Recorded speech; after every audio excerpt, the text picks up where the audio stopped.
This segment brought to you by Kansas Regenerative Medicine Center.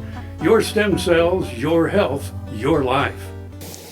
Please, Mr. Custer, I don't want to go. It's Remember not that song? Custer, it's Castor. Oh. Castor, and I hope I'm saying that correctly. Yes, I do remember that song, actually. Yeah. And I thought we were going to do a story about Custer. Never mind, I was taking a nap. Not that I don't usually take advantage of the time to do Custer, but we're doing Castor, the Castor house in Marysville. And I love doing the house stories. I love home tours, you know, when they have the Kansa Home Tours and, you know, all those fundraising events. One of my jobs in my past life, I worked for the Winston-Salem Journal Sentinel in Winston-Salem, North Carolina, in the home place section. And it was just me and my boss, who reminds me a little bit of you, Frank. And we just went around looking for cool houses to write about. It was the best job ever. I mean, it paid dirt, you know, but it was the most fun job because you go through these mansions. And what was the most fun were people that had money and imagination. I mean, if you had money, you could do anything. But if you had money and imagination, those were some cool homes. Then what we need to do is do some stories about some of the homes in Old West Lawrence.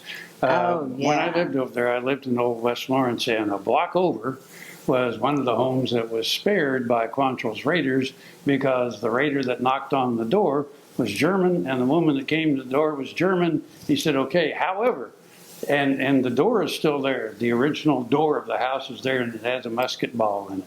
So there are lots of really cool things over there, too. There are cool houses. Let's take a look at one. The Castor House Museum, nestled in the heart of downtown Marysville, is an excellent place to take a look at life in Marysville before the turn of the century. Luxuriously furnished with the Castor belongings, including family portraits, clothing, toys and books, furniture, and household items. The house is a rare gem. Completed in 1876, renovated carefully since the 1970s, it is open to the public through the generosity of the Castor heirs.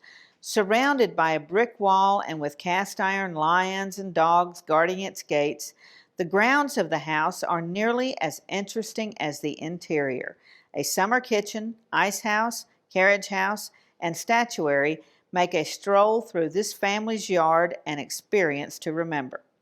A rare collection of white bronze, zinc, sculptures, which the owner acquired to enhance his yard and gardens, has been restored and is on display in the museum yard.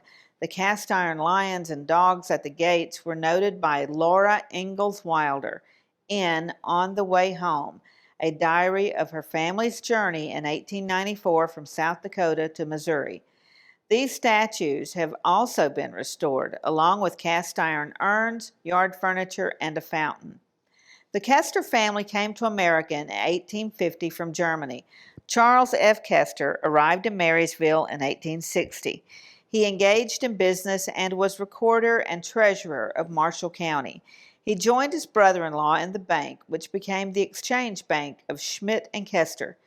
Mrs. Castor died at the age of 35 from consumption, leaving her husband with 2 small children. Eventually, the Castor family developed an entire block, which had 2 homes, one now a museum and the other a restaurant, several business buildings, and a park. The entire block was given to the city of Marysville by the Castor heirs in 1977. It is open April through October and by appointment November through March.